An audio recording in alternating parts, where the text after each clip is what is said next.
Good evening, everyone. My name's Jason, BBF Scoring Director. Here to take you through the scoring app. So when you are a BBS scorer, when your account is assigned as the scoring account for a club, you will be assigned games. All games get assigned at the start of the season to the primary scorer, and then we can change that scorer later in the season if we need to for particular games. If your scorer goes away or anything like that, how dare they have a holiday during the season? But if they do, we can sort it as long as we know who to change it to. That's not a problem. When you get assigned games, your screen will look like this. So we can see we've got 3 games here. This one has already happened, but because it's within 72 hours of when it was played, we can still go back into that and change things if we want to, just by tapping on it. This one here is an upcoming game, so that's scheduled for 3 o'clock tomorrow afternoon as it happens, but anytime in the next 24 hours, you'll see it in blue there. And then this game down here is assigned to us and is due to start in the next 48 hours, but not in the next 24. So that's gray. We can't click on it yet, can't do anything. If there were any future games more than 48 hours in advance, they wouldn't show at all yet in your screen. The basic reason that we do that is because obviously we only play on weekends, normally only on Sundays, but in some leagues that use this system, like the Netherlands and Italy, they play pretty much every day, and you don't want hundreds of games in your list getting confused, getting mixed up with each other. So that's just the reason why we do that.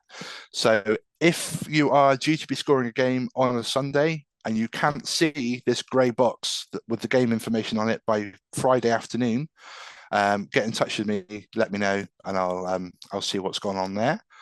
And then if it's a Sunday 12 o'clock first pitch, then Saturday 1 o'clock you'll see it'll turn blue and you'll be able to enter it like that. So for now though, we're just going to go into the baseball test game up here because that should be available to everyone. Like I say, if it's not, pop me an email, follow along as best you can, and we'll get it sorted for you.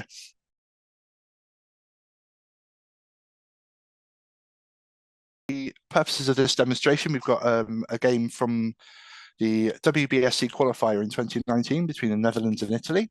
So it's a real game with the real rosters. The game itself used to be on YouTube, on WBSC's YouTube channel, but unfortunately they've made it private now for some reason. I don't really know why.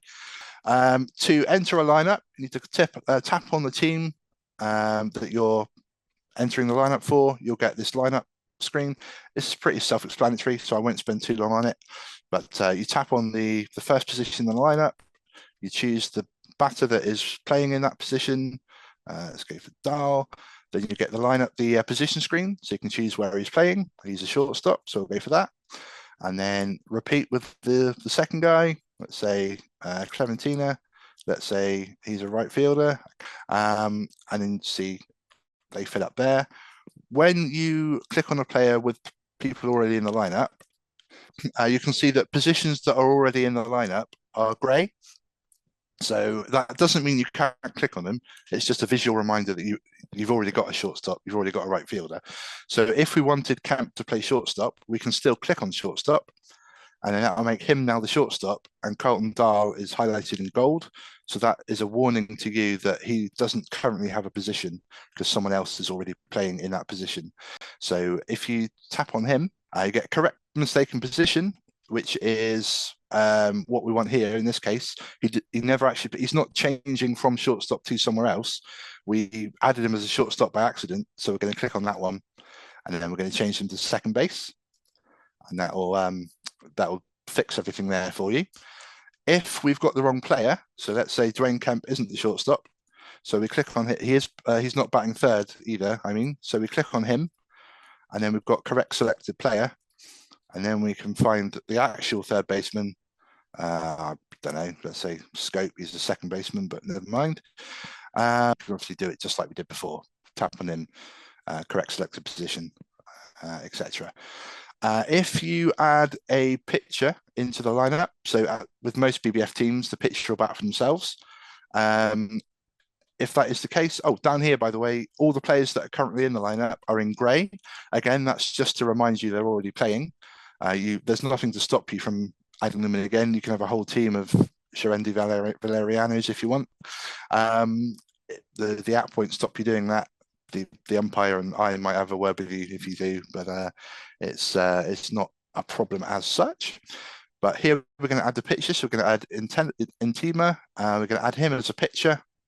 And then that will automatically bring him up down here as a starting pitcher. If you have a designated hitter in the lineup, then he will not automatically, obviously, there won't be a starting pitcher. So you have to click down here and add the starting pitcher manually. Let's see that with Italy, because I've rather foolishly already added the pitcher. So let's say we have a DH here, Brolo, let's say. He's going to DH. Once you fill the rest of the lineup in, obviously there's nobody playing pitcher in the lineup, so you'll need to click on pitcher here and put Maestri in that way.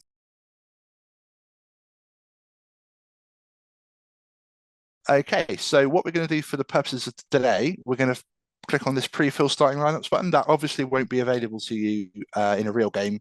It's only because the app already knows what the lineups were. So you can fill the lineups in yourself if you want, but we're going to do the pre-fill option for us today. And this is what the screen looks like when you first get into the game proper. So you've got your scoreboard up here. The number of innings depends on the number of innings in the game settings. Here it's 9 because obviously it's a WBSC game, but for BBF games it'll be 7. I'll show you where to change that later if you need to. And you've got runs, hits, errors, and left on base, just as you would on a normal scoreboard. You've got your 3 ball indicators, your 2 strike indicators, and your 2 out indicators. And up here is the green tick of doom. That's the most important thing basically to keep an eye on, because what that means is that whatever you did last has been correctly saved to the server. If you have connection issues or any kind of wobbly 5G connections and such, if you don't see that green tick, then don't close the app until you do, basically, because it won't have been saved to the server. Down here, you've got your pitch outcomes. They're all fairly straightforward if you know the game of baseball. Here you've got your ball in play icons and hit icons, and here you've got your outs and your fielder's choice. And you've got a more menu, which we'll go into later. So you can tap on the buttons as you'd expect, and they do pretty much what you'd expect. So you can see here we've got 2 balls and 2 strikes. Call strikes and swinging strikes are basically the same. The only difference is that obviously a swinging strike is where the batter swung at the ball. A call strike is where the umpire has called a strike because there was no swing, but the ball was in the zone. You've got a foul ball for when the batter hits it foul. So it only counts as a strike if they're not already 2. And as you can see, you can have as many foul balls as you like.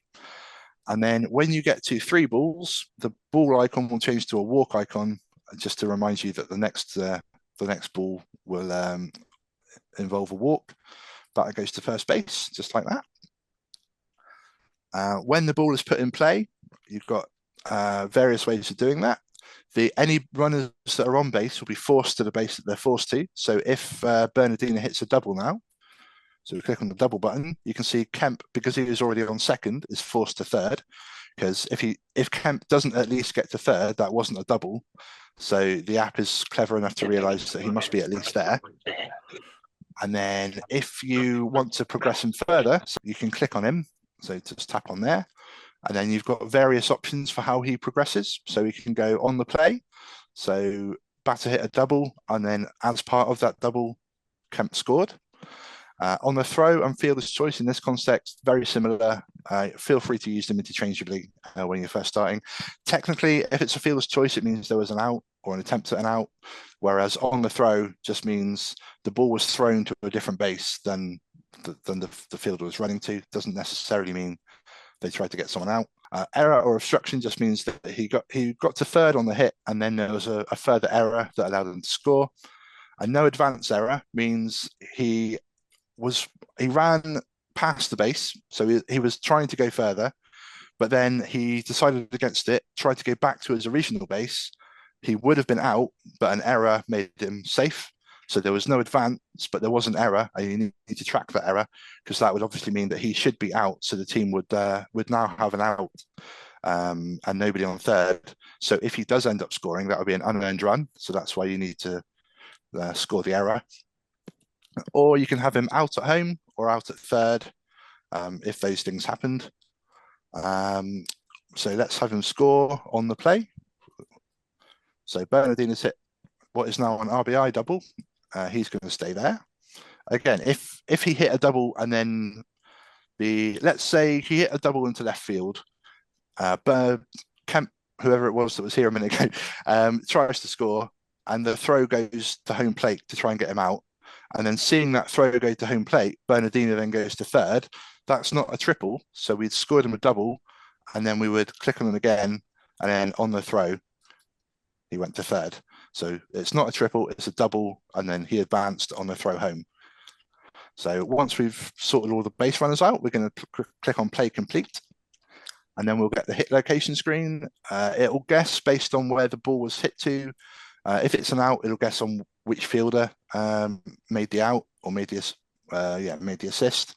If it's just a regular hit, it'll take the context, like the batter's handedness and the type of hit. So here it was a double, so it probably went to the outfield.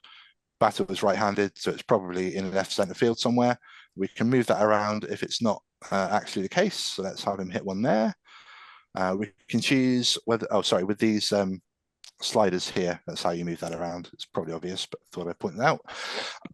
With this here, this is just for context for the play-by-play. It doesn't actually like do anything, but it's nice to have how the hit happened. So you've got a ground ball along the ground, a line drive, which is like a hard hit ball into the outfield, a fly ball, which is where it goes up into the air in an arc and then back down again, a high fly ball, which is where it goes quite far up into the air. Normally it's shorter than a regular fly, and a pop-up, which you wouldn't have to the outfield normally, but it's where it goes really high but not very far.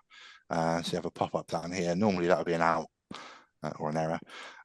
So let's have it be a line drive to left field, and then we can decide whether it's a ground rule double or a normal double, depending on what happened on the play.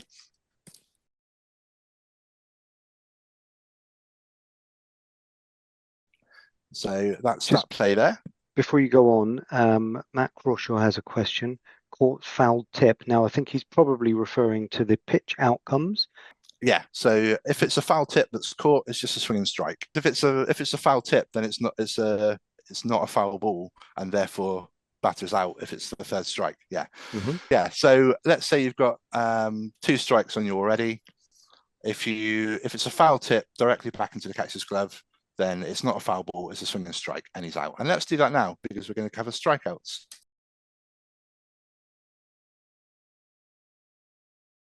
Hey, segue. So the strikeout menu, once you've got to your third strike and you've recorded a strike, then the batter is out, normally. If it was just a simple, he swung at it, or it was a cool strike, third strike, he's out, then what you want is KS down at the bottom here, your caught strikeout. If it was a strike looking, a call strike, that would be KL for strikeout looking. The reason it says KS is because it was a swing, so it's KS for strikeout swinging. There are other things that can happen on a third strike. If the catcher doesn't catch it, then you've got a 2-3, which is catcher throws to first base for the out. A 2U, 2 unassisted, which is the catcher tags the runner or the batter runner. Drop third, other put out. If something weird happens, like it's a drop third strike, but the first baseman isn't paying attention and the pitcher covers first base and gets to put out or something, that would be that. Or I guess if it bounces off the catcher, the pitcher goes and gets it and tags the runner on the base path, that would be one way of that happening. Drop third, fielder's choice. If there's a runner on third base that might score, the catcher might decide to let the batter runner get to first in order to stop the runner from scoring. That would be a drop third, fielder's choice. And then you've got wild pitch or passed ball. If the third pitch is wild or a passed ball, and that's why the runner is safe, those options are there. Or if there's an error, if the catcher hoons it over the first baseman's head in an attempt to put the runner out, then that's where that button is there. But for our purposes, let's just do a KS strikeout. Yeah, that's strikeouts, walks. We'll cover errors in a second. The hits are all basically the same. You've seen how that works now. Hit by pitch, if the runner's hit by pitch. And in fact, we're going to do that because we're going to need to see what we're doing next. So let's hit Rafaela with a pitch. Sorry, bud. That brings up Caden Sams to bat.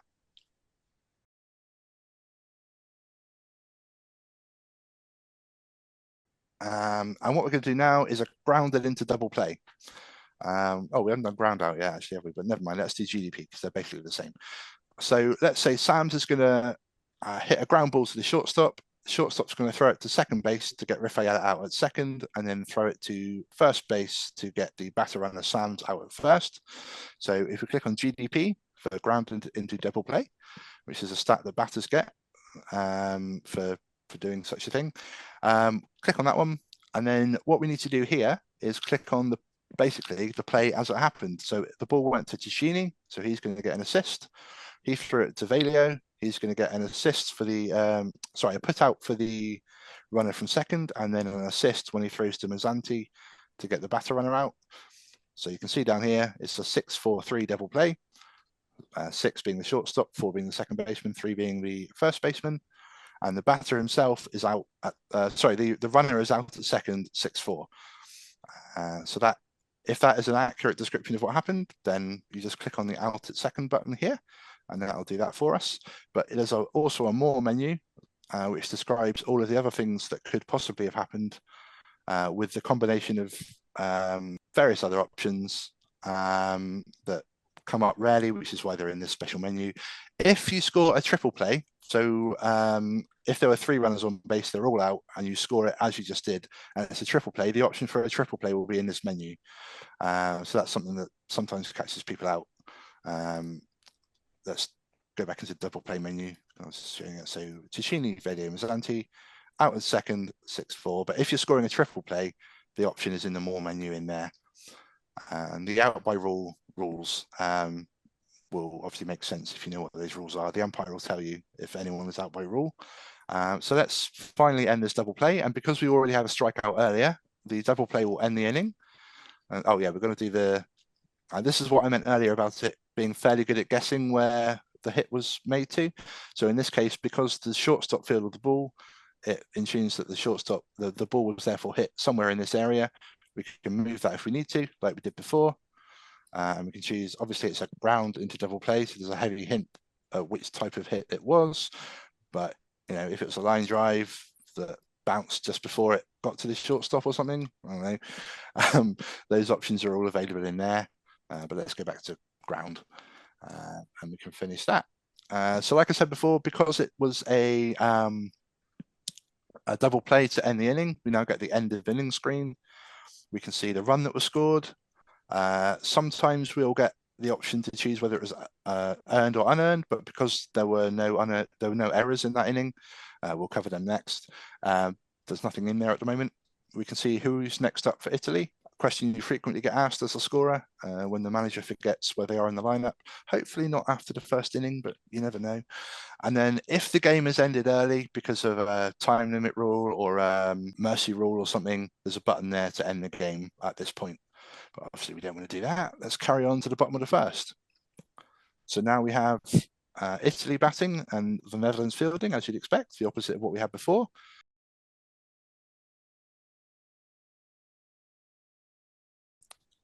So let's cover a fly out. So our first batter here, Poma, is going to fly out. So we hit the fly out button. He's going to fly out to center field. And then we get the familiar screen just here. We can choose what type of ball it was and continue. That's very easy. The only thing that might be slightly different on the flyout screen, let's go back to I skipped through that quite quickly, didn't I? Let's go back and let's do a flyout again.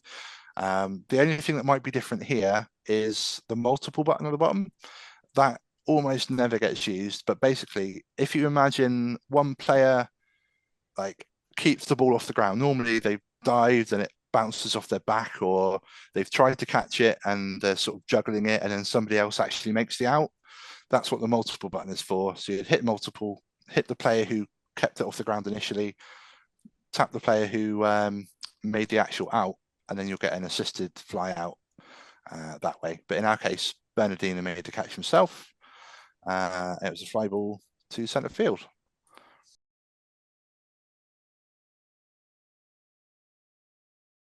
Your best friend will be in the more menu here. You'll have the undo last play button. So if you score a play and then you realize that you've done it wrong, you can click on undo last play, and that'll undo the last specific play that you made. So in this case, it would be the fly out. I quite often find this happens when I impatiently guess what the umpire is going to call and get it wrong. Don't do that, by the way. Wait for the umpire's call all the time, like a good scorer. But if you do make a mistake, undo last play, and then you can do it again. So let's say, for instance, it was actually the left fielder who was charging over into centre field. Rafaela made that out, so let's give it to him instead.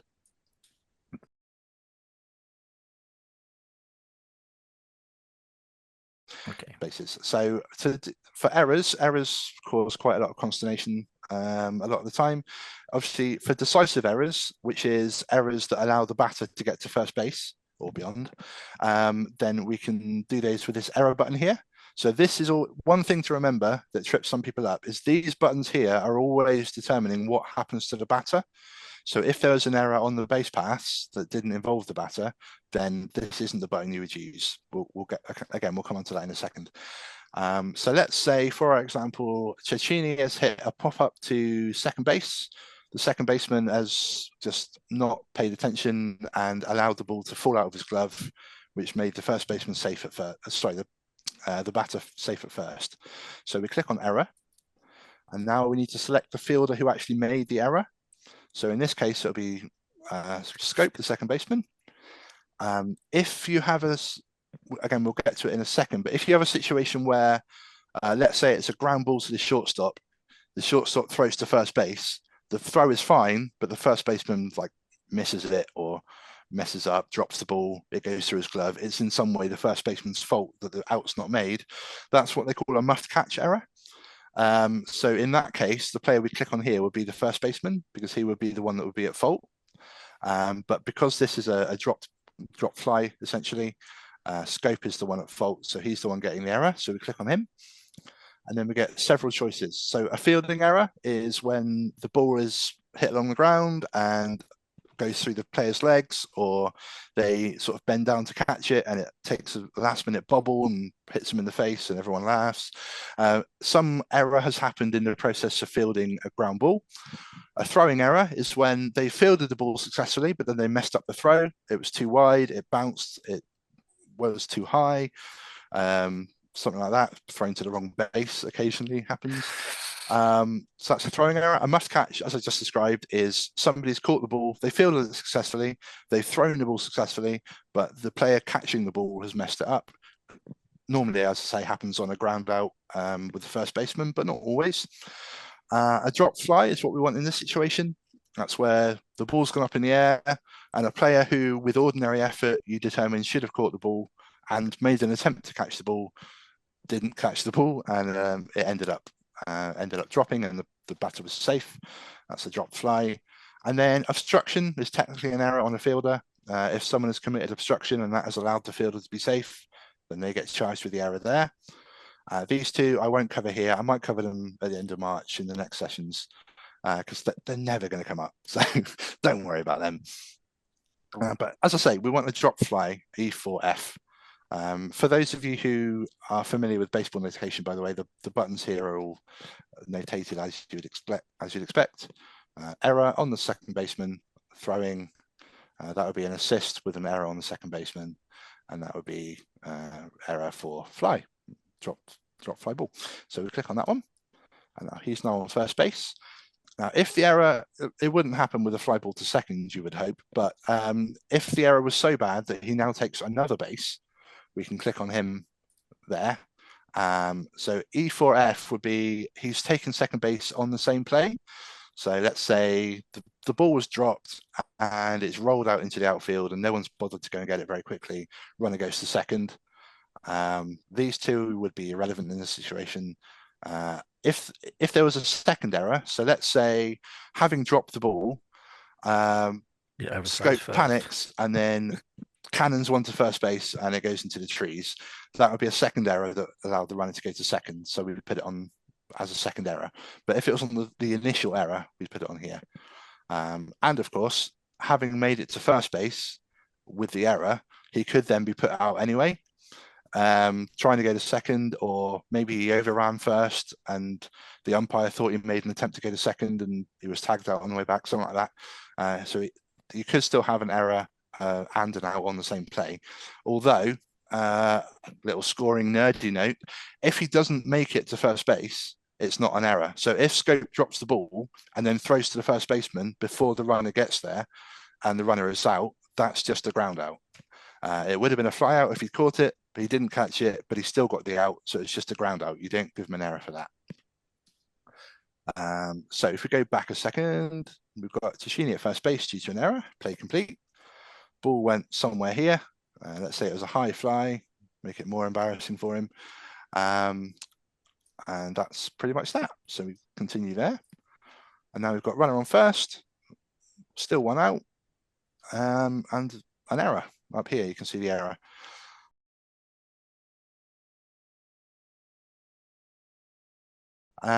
So what we're going to do now, as Mark alluded to earlier, a lot of stolen bases in the UK, and even more wild pitches and pass balls, some of which don't get credited. I mean, a lot of base running happens. So what you need to do, the main thing to remember for a pass ball or a stolen base or a wild pitch is that you have to log the pitch first. So let's say there was a ball and Cicchini stole second base. So we click on Cicchini, we log the ball. So we've got one ball here. Click on Cicchini, and then we get two menus. We get a between pitches menu and an on last pitch menu. On last pitch is the one we want in this case, because that means that on the last pitch, something happened. You can either have, let's go through them in quickness order. So a pick off attempt by the catcher is where the ball comes in, the pitch comes in, catcher catches it, throws it down to first base to try and pick the runner off. If he does pick him off, it's an out at first. If he doesn't make it, if it's unsuccessful, it's just a pick-off attempt. And we can log that the attempt was made. Same thing if the pitcher throws to first base to try and pick him off, we've got a pick-off attempt over here. Out at first and out at second is simply if the runner was caught stealing or is in some way out, we can do that. And then we've got stolen base, wild pitch, or pass ball. Just a little recap. So a stolen base means the pitch comes in, the runner, without paying any attention to what's going on with the actual pitch itself, guns it for second base and takes the base on a stolen base. A wild pitch means that the pitch comes in, it bounces in the dirt and goes off to the backstop. The runner, having not stolen the base initially, now does go to second base because he knows that there's an opportunity while the pitch is trying to recover the ball, or the catcher is trying to recover the ball. So that's not a stolen base, it's a wild pitch.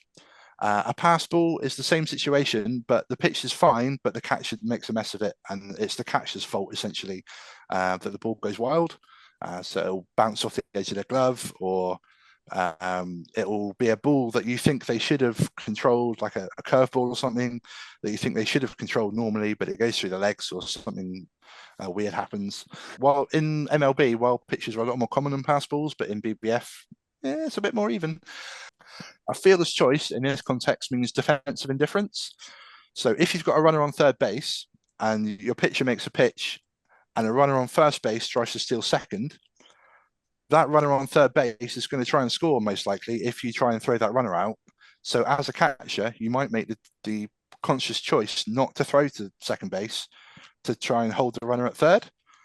If it's obvious to you as a scorer that the catcher has done that deliberately, and if the runner is sort of jogging, knowing that they're not going to throw it, and if they do, I've scored a run, so yay me, then don't give them a stolen base, give them a fielder's choice. Because what you're saying there is, if the catcher had made that throw, he would have had a chance to get the out, but he chose not to, and therefore it doesn't count as a stolen base. But don't do it just because you don't particularly like the runner and you don't want him to have a stolen base. Fielder's choice is only for when there's a runner on third base who might score if you choose to throw down to second. Between pitches, it means something as the play is over, the pitcher has now received the ball, ready to throw, but instead of throwing the pitch, he decides, one of these things happen. So you can steal a base in that situation if the pitcher's not paying attention to you. Balk is also here because obviously in the process of it being a balk, it's not a pitch and therefore it's between pitches. So that's why balk is over here. Balk, you only need to press once. Any runners that are on base will automatically advance in the app. You don't have to do it once for each runner. You got your other options there.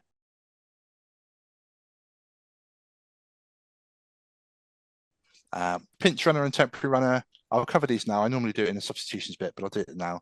A pinch runner is a permanent substitution. So a player is injured or is coming out of the game, and a runner has gone on to replace them. A temporary runner is what's also known as a courtesy runner, which is when if the catcher is on base with 2 outs, you can put a temporary runner on while he goes and gets dressed, ready for the next inning. That temporary runner doesn't get any stats, basically. All the stats that he would get, like if he scores a run or if he's put out or if he's caught stealing or whatever, they would all go to the catcher in that situation, because by rule they count as his. The temporary runner is only there to speed up the game, basically. And then when the next inning rolls around, the substitution's undone and the catcher's back in the game.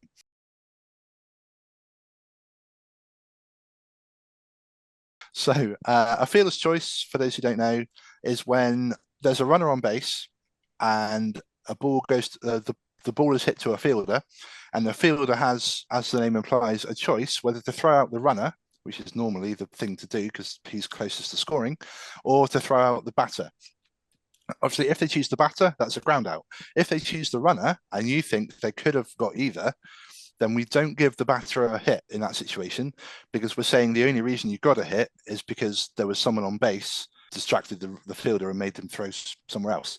That is true even if there isn't actually an out made. If you, as the scorer, believe that they had a genuine chance at either first base or wherever the runner's going, then that's a fielder's choice if they choose the runner, even if it's not actually an out. So let's say ball is hit to third base. Cecchini is then obviously going to go to second because he's forced to. So the third baseman then has a choice of throwing out the runner or throwing out the batter runner. If he chooses the runner, that's a fielder's choice. So we're going to say fielder's choice. We're going to say in this situation, it'll be the third baseman. Depends who fielded the ball, obviously. And then the base they threw to, or I should say the player they threw to, because obviously the shortstop would be commonly covering second. But let's say second baseman was there. And then we've got out at second, 5-4, which is exactly what we want. He was going to second base. The out was made there. Now, if he wasn't actually put out, let's say the throw was a bit late, or the runner was really fast and got a good jump and beat the throw. If you go into the more menu, one of the options here is a fielder's choice with no out, which basically means just what I described earlier. The fielder chose to get the runner out, but didn't actually do it. If there was no error or no other reason why they didn't do it, then that's just a fielder's choice with no out. You can also have a fielder's choice with no out and a sacrifice hit. My favorite pop quiz question to ask the chat. Do you know why, as a batter, you would want that to go down as a sacrifice hit rather than just a fielder's choice? If you just score it as a fielder's choice with no out, then the batter's batting average will go down. But the whole point of them laying down a bunt was that they were sacrificing their turn at bat to get the runner over. So we shouldn't penalise them just because the fielder chose to throw to that runner instead of him. It's the same, by the way, for, I'll show you in a second, a fly out with a sac fly, exactly the same thing. You've also got your other options like fielder's choice with no out on an error. So if the reason there was no out at second was because the throw was terrible, or the second baseman just dropped it, or didn't make the tag, if a tag was applicable, then we've got that one there. And also a GDP with an E4. So if you've got a situation where you believe as a scorer that there would have been a double play, so he would have grounded into in this case, 5-4-3 double play, but the second baseman drops the ball, so everyone's safe, then you can award a GDP, or credit, I guess, charge is the word I'm looking for, a GDP to the batter, because he did it with errorless play, he would have hit into a double play. So we can do that as well. But in this case, we're just going to go with the default out 5-4 going to second. So that sometimes confuses people because you've still got a runner at first now, but that is obviously now the batter runner, not the runner who was originally there. They're out at second, so they're no longer there. And you can see you've got your 2 outs. Colabello stood at first, as he would be.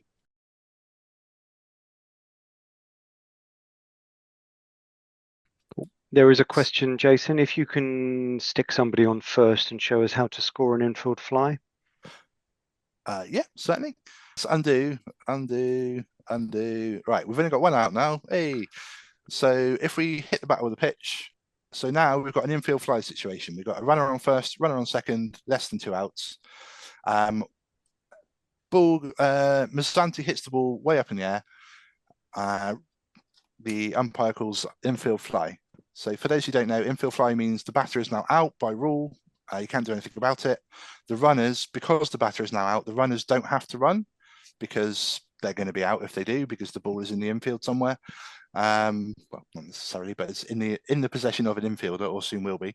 The runners can stay on their base; they don't have to run. So the way we score that is if you go into a fly out, down here you've got your buttons that you need to click before you click the fielder. A normal fly is just like it was a normal fly ball, nothing weird happened. Or you've got an infield fly or a DIF, which is a dropped infield fly. So if the ball is dropped by the second baseman, the batter is still out. So there we can go dropped infield fly, scope, and that's not an error on the second baseman or anything like that. All this does is changes how it's reported in the play-by-play. Essentially, it's just a bit more flavor to let viewers at home or people at home know what has happened. So either it's a caught infield fly, which is exactly the same mechanically as a normal fly, but obviously is technically infield fly. You've got a dropped infield fly, and then you click on the runner that did it, the fielder that did it. So infield fly, scope, they stay on the bases. You can move them if they want, because the ball is live. They are allowed to go or be put out wherever they like. But yeah, it's just basically the same as any other fly ball situation. Let's say ball is up there. It's a pop up. There we go. Now let's say we've got again, you wouldn't have a sacrifice with 2 outs either, but let's have a home run just to score a few runs so we can show you the and run menu. So you click on the home run button. By default, it'll put it outside the fence because it's a home run, but there is an inside the park button, which is probably more common in the UK. You can choose where it goes, just like normal, choose what type of ball it is. Yeah, that's obviously will score everyone that's on base and the batter, because that's the point of a home run. And the runs you can see have scored up there.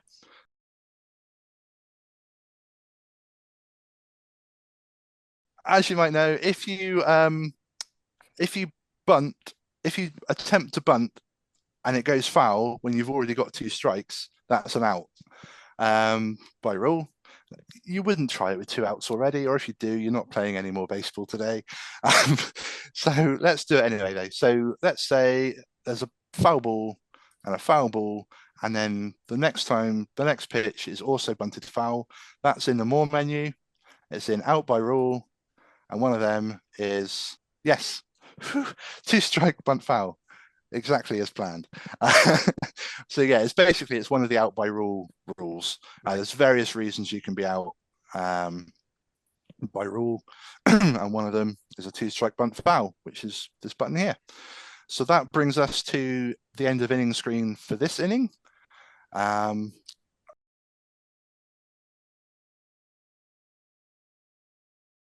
And the only difference to the previous inning is that we've got some runs scored.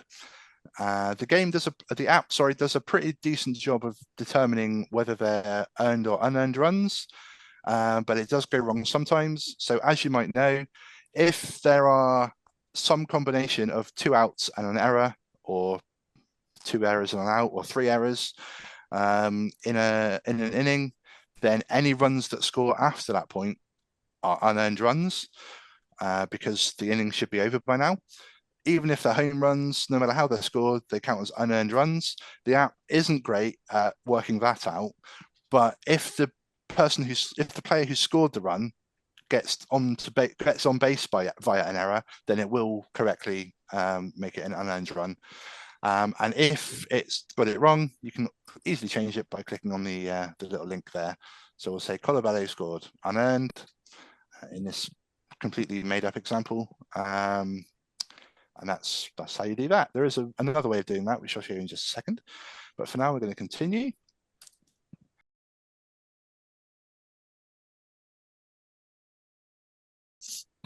If you click on the scoreboard at the top here, then you can see the two lineups for each team. The yellow highlighted player is the player currently at bat, or the player next at bat if it's the other team. You can see all the positions, all that sort of stuff. If you click on the scorecard tab, you can see the app's representation of what the scorecard would look like if it was scored on paper. This is using the WBSC notation, so some of them may look a bit unusual to you if you're used to doing it the American way, or the quote-unquote normal way, seeing what happened in previous plays, or in fact, for learning the system, it's also quite nice for that, because obviously you know what happened because you just scored it, so you know what that's trying to say. The box score will tell you all the stats that have been accumulated. Pretty useful for determining who was like player of the game and stuff like that, or telling people the stats if they want to know. But the most useful button here is the plays button, because that will keep you a record of every individual play that you scored.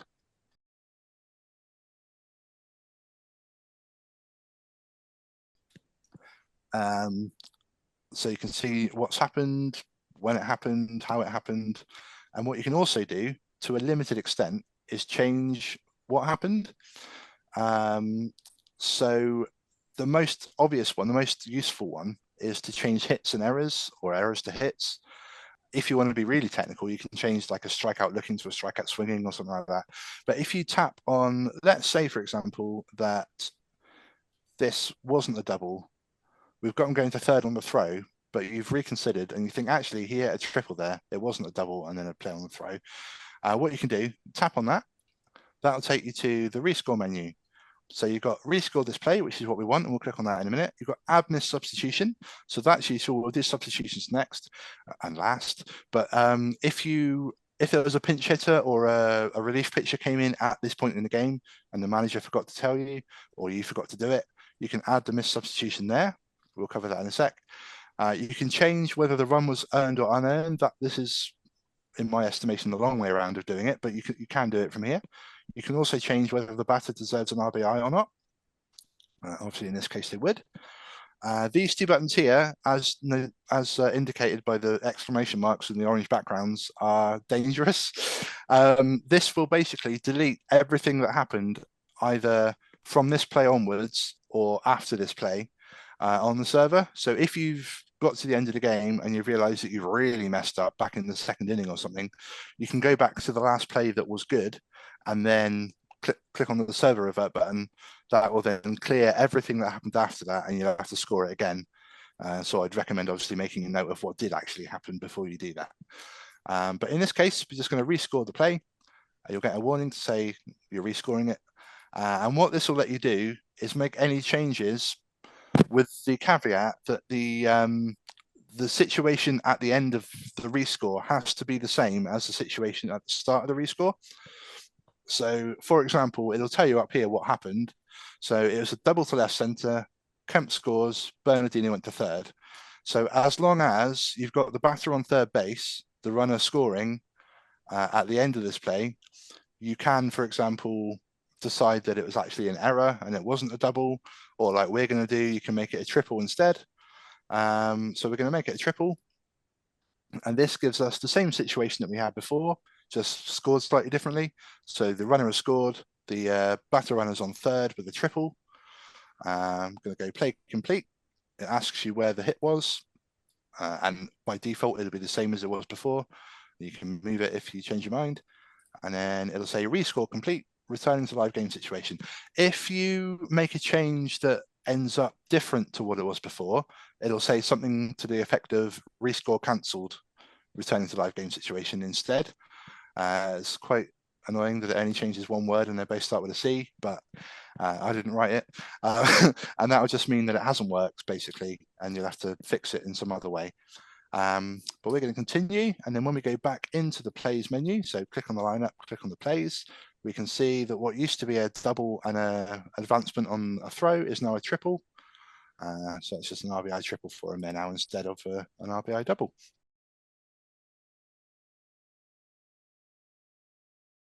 There are three kinds of substitutions. You've got pinch hitters, relief pitchers, and fielding subs. So if there is a pinch hitter, you just click on the hitter. And then you've got a correct selected player button, like we covered before. That will replace Loopstock in the order as if he never played in the game.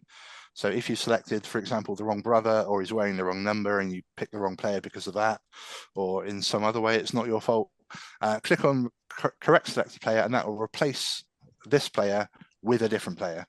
But what we want to do is add a pinch hitter. So that will be, so up until now it was Loopstock, but now a sub is coming in for him. So we're going to click on pinch hitter, click on the player, and then job done. That's simple, isn't it? Relief pitches, exactly the same. We're going to click on the pitcher, click on add. Here's where you find your mound visits and defensive conference buttons, by the way. So just to clarify, a defensive conference means the team is meeting up around the mound. A coach visit means the coach is coming from the dugout up to the mound. In some rule sets, they're different things. Anyway, add relief pitcher. That'll get you the same menu as before. Click on the new pitcher.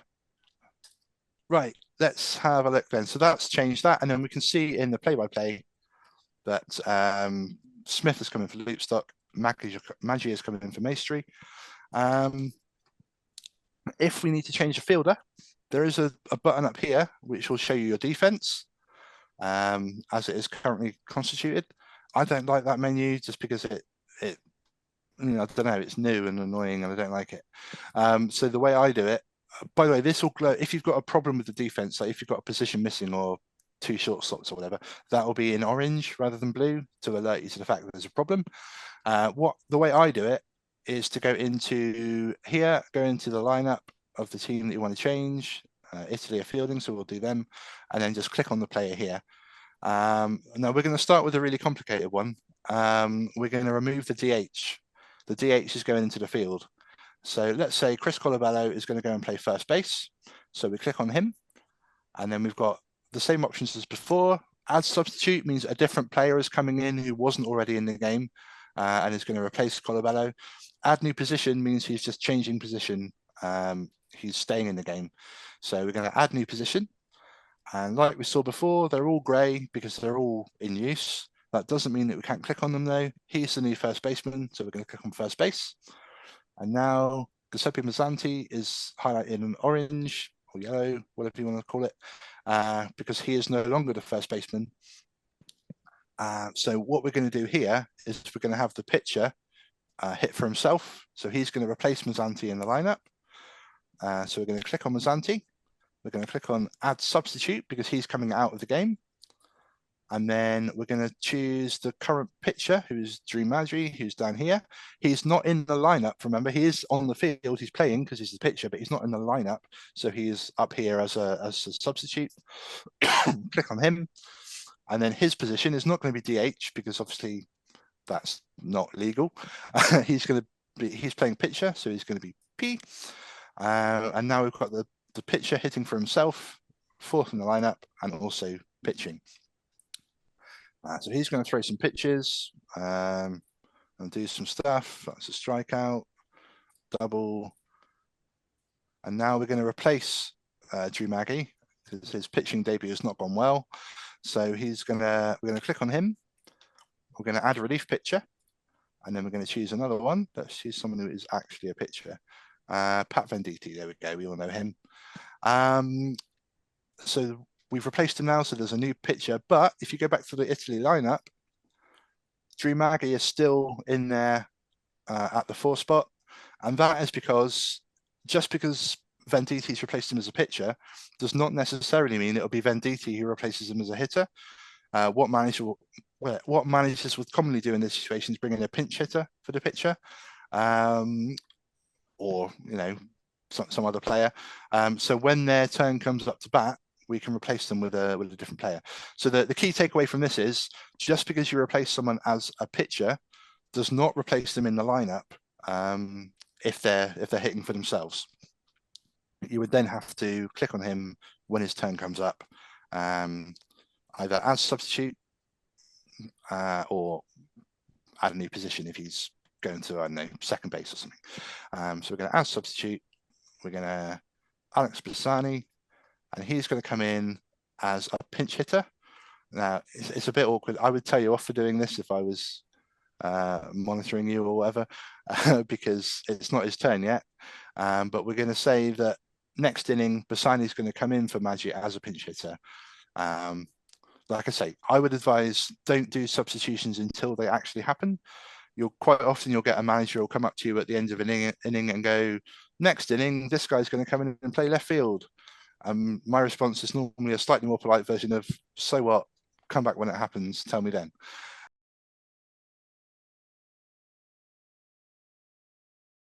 If you've got, I just saw a question, and it might be this one. I'm going to see if I can guess. If you've got the Ohtani Rule situation where a pitcher is in the lineup as a pitcher, as a DH and pitching, the app will handle that perfectly fine. The DH version is completely separate to the pitching version. So as long as you're following the rules of baseball, you can make the substitutions there. Can you be a DH for yourself? Yeah, as per the new rules. Yeah, you can. Everyone refers to it as the Ohtani Rule because obviously it was created just for him. It's not the Michael Lorenzen rule, is it? Nope, it's the Ohtani Rule.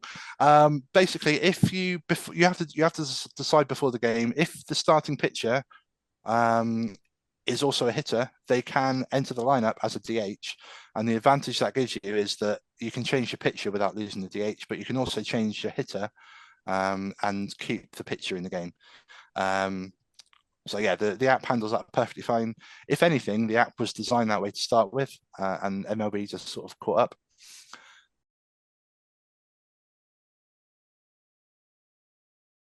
Yes, so serious point. The rosters lock 24 hours before the game goes live. Sorry, 24 hours before the first pitch, which is the point that the game goes live. So in the app. So once you've loaded into the app, these players on the roster, these players on the roster are the only players eligible to play in that game. If someone rocks up and says, "Oh, I did register honest," then they're probably lying. But if they're not lying, then if you go into game information, you can refresh the rosters, and that will refresh to the current rosters from the WBSC website. And if they're still not there, then they're not eligible to play.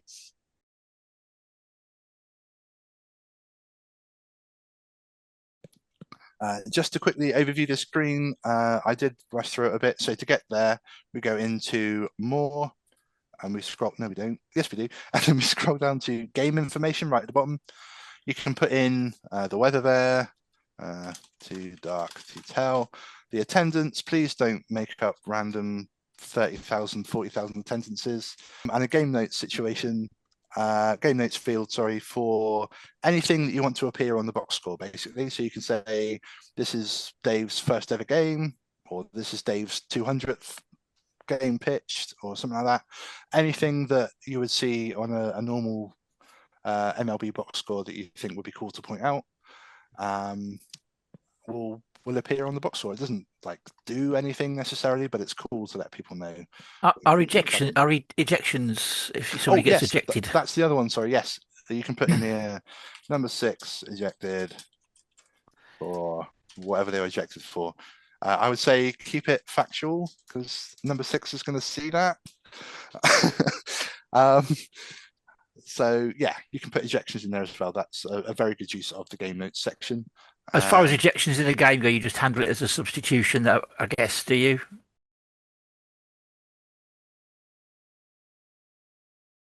Yes, ejections are just a substitution.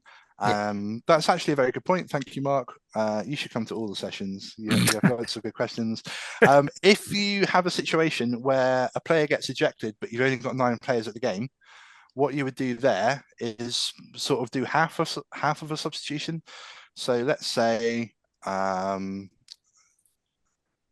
don't know, Valio gets ejected for doing something nefarious. What you do is add substitute and then just cancel. And what that will do is take Valio out of the game, but not put anyone else in. The advantage of that is that, oh yeah, you'll have to move someone to second base.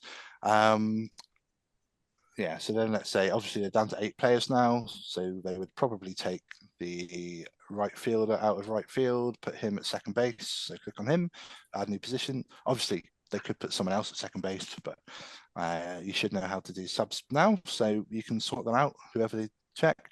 And what that means is that next time he comes up in the lineup, it'll say select player, star, star, star, star. So you'll know obviously that this guy got ejected, and therefore that's an automatic out.